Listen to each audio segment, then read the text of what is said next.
పారాయణం పెట్టా తల్లొచ్చే మరి ఏమి చేసి బొగ్గతో పెట్టు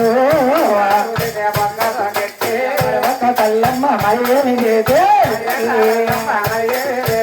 అలాగే అటుకులో ఒకరా పెట్టేరా తల్లమ్మ మరి ఏమి చేసా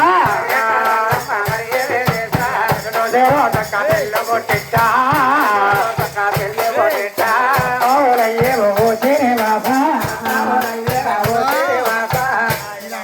అలా శ్రీనివాసిని పద్మాదేవిని పెళ్లి కొడుకుని పెళ్లి కొడుకుని చేస్తారు.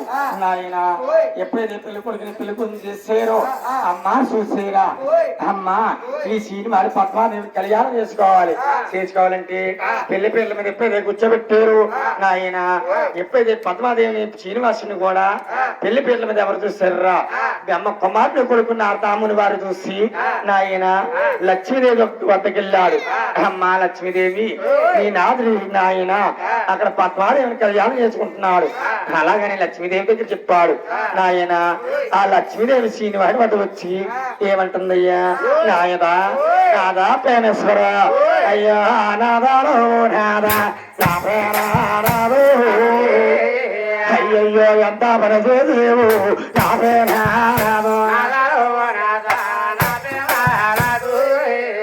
ఎంత పని చేసేవా ఎంత పని చేసేవు నా పేనాడు అయ్యయ్యో నా గొప్పది సేవా నా పేనాడు సేవా నా పేనాడు నా గొప్పది సేవా నా గతి ఏంటన్నది లక్ష్మీదేవమ్మ. నాయన లక్ష్మీదేవికి కూడా ఈ శ్రీనివాసుడు అంటున్నాడు, హే లక్ష్మీదేవి నేను ఇష్టముద్ద అవతారంలోనే బొగ్గు మార్చిన శాఖ మీద తన్నడనే కదా నన్ను విడిచిపెట్టేసి గొల్లాపూడి పట్టణం వెళ్ళిపోయావు. గొల్లవారమ్మాయి అవతారం ఎత్తావు. ఏ లక్ష్మీదేవి అయినా కానీ నీకు వరమిస్తున్నాను. ఏ లక్ష్మీదేవి నువ్వు ఆలమూరి పట్టణాన్ని అరివేల మంగా ఎలుచుకొడతావు. నేనేమో ఏడుకొండవాడు అవతారం ఇస్తాను. ఏడుకొండవాడు అవతారంలోని నీ మెల్లో తాడు కడతాను. హే లక్ష్మీదేవి తాడంటే కడతాను గాని నీతో కాపురం చేయని మంగరాజు. అలాగని లక్ష్మీదేవి వరం ఇచ్చాడు. నాయన ఈ పీటల మీద పద్మాదేవి అంటుంది నాదా పేనేశ్వర. అలాగని నాయన ఈ పీటల మీద పద్మాదేవి ఏమంటుందయ్యా నాయుడు అయ్యా నాదాలో నాదా నాదా నా పేనాడోడు నాదా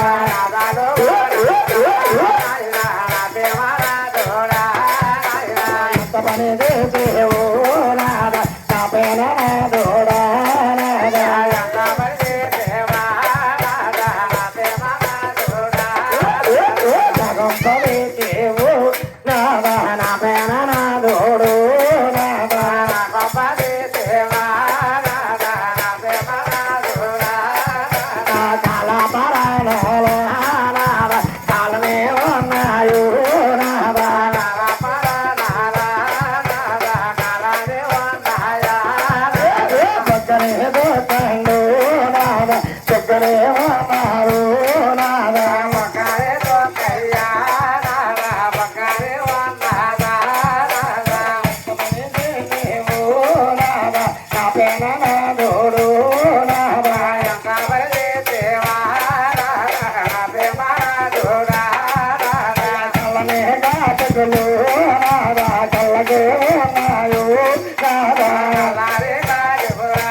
Hello.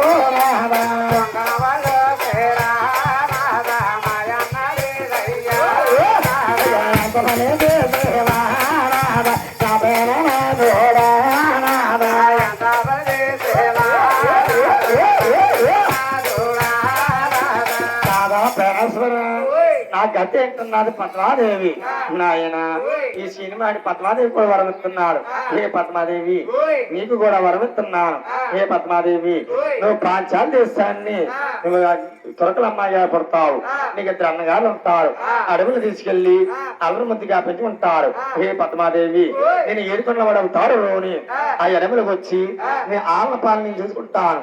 అలాగే నీ పద్మాదేవికి వరమిచ్చి ఈ శ్రీనివాసుడు ఏమంటున్నాడా అల్లర పిల్లు అల్లర పిల్లు పాలన పాలన నాదేమే